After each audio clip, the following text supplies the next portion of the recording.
topic of today is online assessment of English for specific purposes. I don't know how familiar you are with English for specific purposes, but I will let you know what I'm going to talk about. I'm an assistant lecturer at the Department of Languages for Biomedical Purposes and Communications at the Medical School of the University of Pécs. And I'm a PhD student at the Doctoral School of the Faculty of Health Sciences, also at the University of Pécs.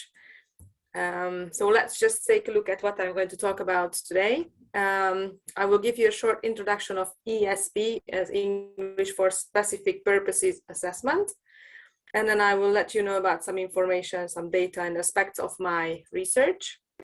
I will also guide you through the material and methods I have been using so far, and the pros and cons, and so the advantages and disadvantages of the online assessment.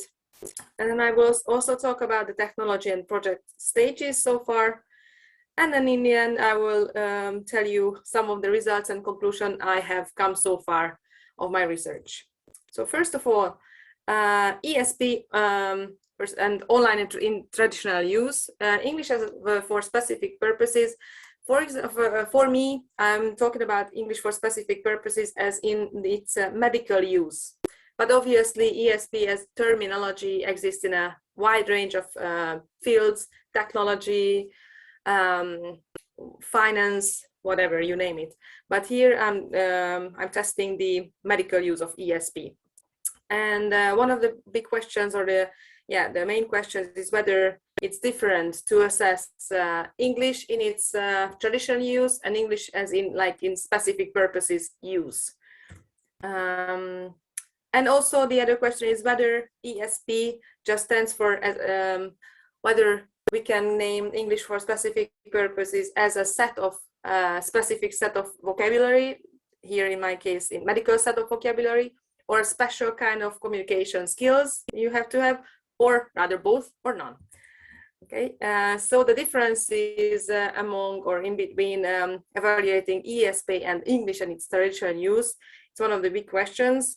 So far we have come to the conclusion that there's not really such a big difference, because in both cases we are basically talking about language that we use and assess. And the necessity is also important, and we've come so far to the conclusion that yes, it is needed, because the 21st century's generation expects everything to be available online. They wake up with their gadgets, usually with their mobiles or tablets or whatever's, and then they just buy stuff online, they bank online, they learn and study online. And few semesters behind me there with online education and everything. So obviously they expect assessment to be online, available online as well. When we talk about assessment, I have raised three major questions, namely, what do we measure? So do we just measure the 4 skills, reading, writing, speaking, and listening? Or do we just measure the specific set of vocabulary or the communication skills, or what? This is one of also the questions. How do we measure it? Well, last 2 semesters, I don't know about you, but probably you've also had some experience in online education and online assessment.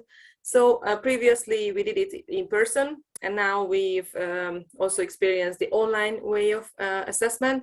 So it's just to have a little comment in brackets, when in 2019 I started this research, in my wildest dreams it didn't even appear that it was going to be such an up-to-date topic after 2 years. So in this means I feel a little bit lucky that we arrived to this situation. Obviously I'm very sad of the other backgrounds and the effects of COVID-19, but in my research it had a great impact.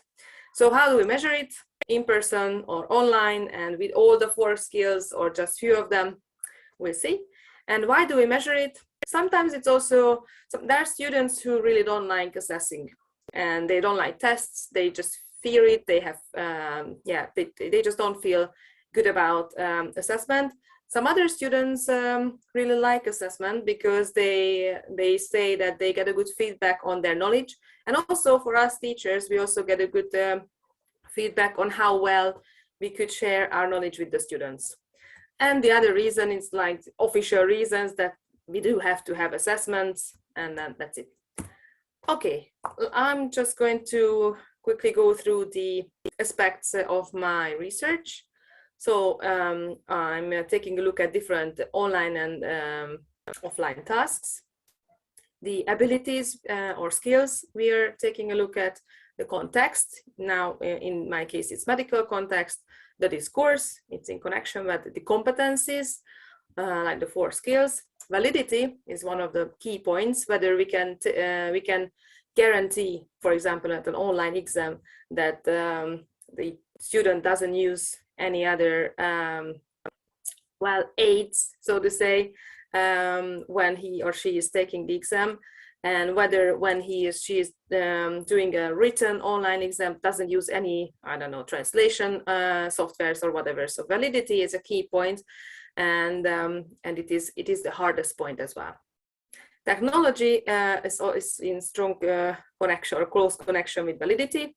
Test development, yes, we have to take a look at the offline tests and whether they can work as well as in online cases. Obviously, there are some new kinds of tests, and there are some very good softwares we've also been using in the last few semesters. So that's also very good for us that they've existed, and now they're even more. And obviously, I'm taking a look at the theoretical side, the articles and researches that have already been carried out, and the empirical side is, you will see that I've carried out some questionnaires and also tests, pilot online tests. Materials and material methods I've been using so far, as I've told you, questionnaires and surveys, where I've asked the students about their needs analysis and wants analysis, and not only the students, but the assessors as well. Yes, assessors and candidates. And on the other side, there are the online trial tests, where I was so lucky that I have more than 400 students who volunteered. And now we have a brand new places, and also the facilities are luckily given, and some funding. Okay, it says my internet connection is unstable, but I hope you can see and hear me. About the advantages and disadvantages, let's just say that after we get used to the online assessment, it requires fewer human resources, because we don't need people to stand around the candidates and forth. And also, hopefully, we need fewer human resources while checking, or yes, while checking the tests. It's less expensive after a while when we get to the end of it. It's closer to students expect basically everything to be available online. But on the other side, we have the questionable validity, which is the hardest question, as I mentioned before. And I cannot tell you a lot about the results of this yet, because it's still in progress. Identification issues, yes, it's another point of validity. Whether we can make sure that the person sitting behind the screens is the person who actually should be there. Okay, oh, the other way around, sorry. And unethical behavior is also the right side is connected to each other closely. Cheating, whether we can just simply rule out in some ways with a special kind of software, or somehow. We are working on this. Okay, the technology questions, the 3 most important questions are, can we keep up with today's pace? As you obviously experience, the technology is just flying high, so to say. So it's just day by day, there are new techniques and new technologies, and IT professionals are just so good today that it's quite hard to keep up with the pace. Do we have the courage to support it? Yes, after now that we have experienced these 2 or 3 semesters of being online, hopefully it will stop by now, but we'll see. Do we have the courage and the courage to keep up this process and And once that we have experienced the good sides and the pros and the advantages of online assessing an online test, can we just keep this up and then work ahead? And are we dedicated enough to explore it? Yes, they are also, these questions are closely connected to each other. Yeah, we need some dedicated professionals and experts to stand out for this case, I think. The project stages, as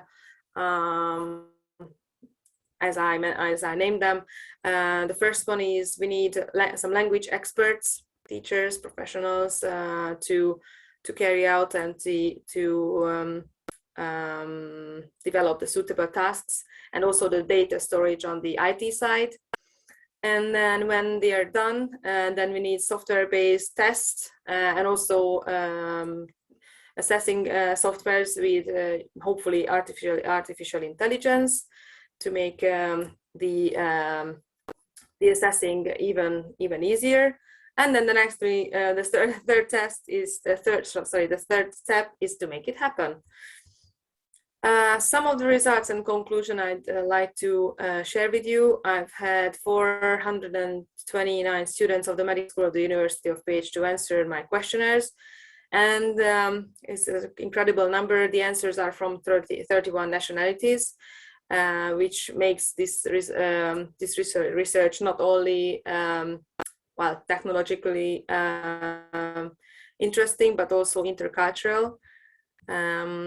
The age group are usually, most of the students who answered are from the very young age at our university, so first and second years, 55% of them, and then some of the others later on. They've already experienced some online tests, so most of them actually have, 73%, which was quite a large number or a high number. About unethical behavior, we asked them whether they think the students would cheat, and 50% just said yes. And they also said who is usually cheating, who usually cheats just on an offline, in-person, for example, mostly written exam. They would also cheat and use some other material during an online test as well. Only 11% said no, and the other one said it depends.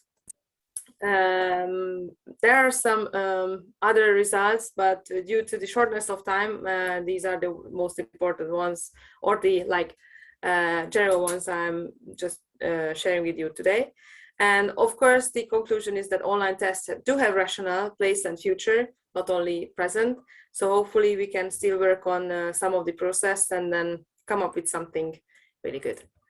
And the next step is, of course, to study and research more new aspects. And right now I'm